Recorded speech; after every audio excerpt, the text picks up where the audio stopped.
Hello les aficionados et bienvenue sur Cigare TV pour cette nouvelle vidéo. Aujourd'hui, une vidéo spéciale, une vidéo de pairing, mon pairing d'automne.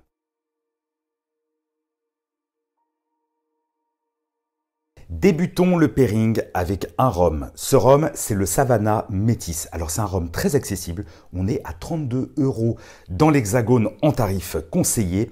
Et donc c'est un rhum qui est vieilli 4 ans en fût de chêne français.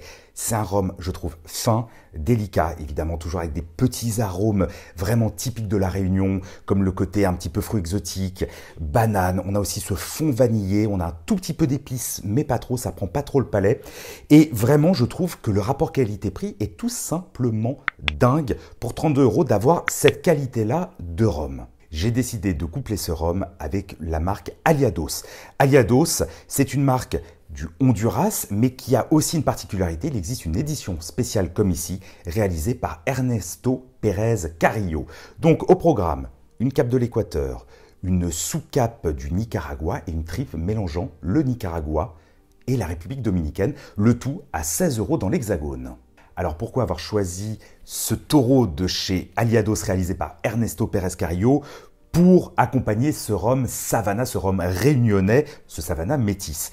Tout simplement le côté pâtissier des deux protagonistes. On a quelque chose de vraiment très gourmand, de facile. On va avoir aussi des notes un petit peu d'agrumes au niveau du rhum. On va avoir ces notes crémeuses et terreuses aussi au niveau du cigare. Et finalement, il s'agit d'un pairing facile à réaliser et qui devrait contenter un grand nombre de personnes. Les notes épicées du rhum vont aussi venir parfaitement compléter les notes boisées du cigare. Et au niveau de la puissance, on est sur quelque chose d'ample mais relativement contenu, donc qui est vraiment facile, je trouve, d'approche. Continuons avec un whisky, mais un whisky français, un whisky réalisé par la maison Benjamin Quence. D'ailleurs, ce qui est intéressant sur l'étiquette, on peut voir c'est marqué éditeur de whisky français. Alors, ce whisky est au tarif de 67 €, donc on est encore sur une gamme de tarifs relativement accessible. Et au niveau des arômes, comme son nom l'indique, le Spicy Nuba, vous vous doutez bien, on va avoir des épices. Mais des épices contenues, des épices que je retrouve notamment en fond de bouche, qui vont venir agrémenter le reste. Et on est sur quelque chose de plutôt délicat, d'accessible, avec des notes aussi fruitées. C'est vraiment, je trouve, un whisky très agréable pour l'apéritif. Alors pour accompagner ce whisky de la maison Benjamin Quence, ce whisky qui a aussi un côté suave et gourmand, j'ai choisi un cigare du Nicaragua, un puro du Nicaragua, un cigare de la Roya du Nicaragua, le Cuatro Cinco. Alors c'est un cigare qui coûte 14 € dans l'Hexagone et comme je le disais, il s'agit d'un puro du Nicaragua. Donc toutes les feuilles sont en provenance du Nicaragua. Donc vous pouvez vous attendre évidemment à un cigare sur les épices, sur le poivre, avec une belle puissance.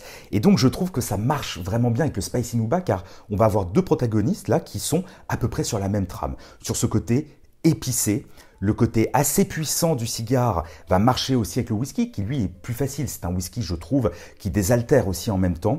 Donc, on va être sur un voyage autour des épices, autour du poivre, mais qui ne sera pas là non plus à nous assommer le palais. Évidemment, j'aurais pu choisir un cigare beaucoup plus sur le végétal, en complément de ce Spicy Nuba, car on pourrait dire que les épices des deux protagonistes pourraient s'annuler. Eh bien non, car finalement, on va avoir effectivement une trame commune autour de l'épice, mais on va avoir la délicatesse du Spicy Nuba qui va aller avec la puissance et la force de ce Roya du Nicaragua, et finalement, c'est une explosion d'arômes en bouche.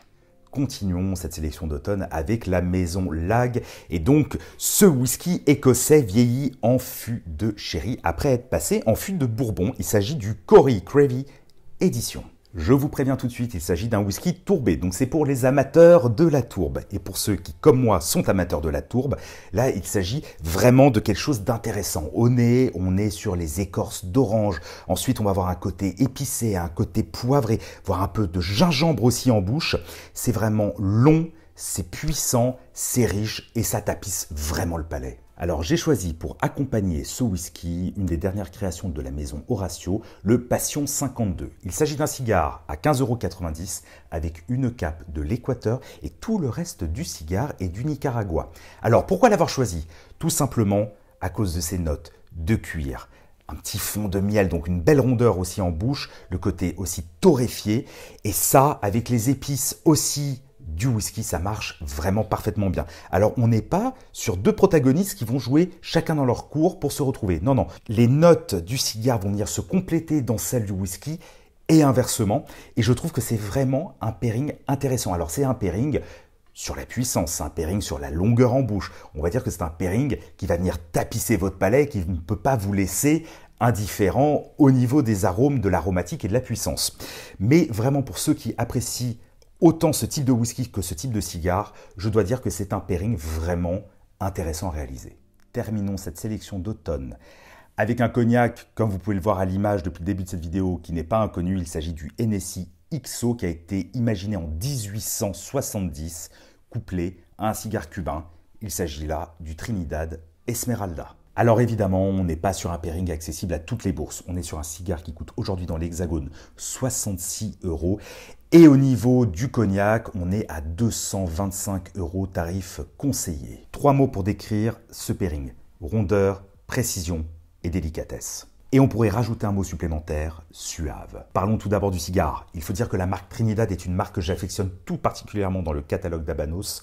Pendant longtemps, elle est restée discrète, mais c'est vraiment des cigares sur la finesse, sur la rondeur, mais avec aussi une belle puissance, avec des notes et une précision aromatique extraordinaire. Il y a aussi quelque chose de réconfortant dans ce cigare et c'est exactement ce que l'on retrouve avec ce cognac. Pour moi, c'est vraiment un cognac très facile d'accès, notamment pour ceux qui ne connaissent pas forcément cette appellation française. Alors, c'est évident, ce n'est pas un cognac d'entrée de gamme à ce tarif-là.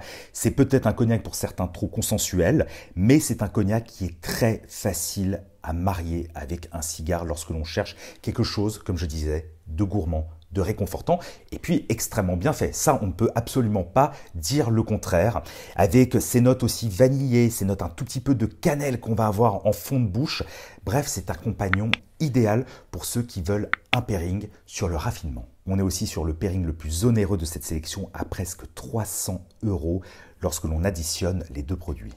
Amis aficionados, j'espère que vous avez apprécié cette sélection d'automne, ce pairing d'automne. Si c'est le cas, comme toujours, n'hésitez pas à laisser un commentaire, à mettre un pouce vers le haut sur YouTube, ainsi qu'à vous abonner et à souscrire à la chaîne. Quant à moi, je vous donne rendez-vous très prochainement pour une nouvelle vidéo sur Cigare TV.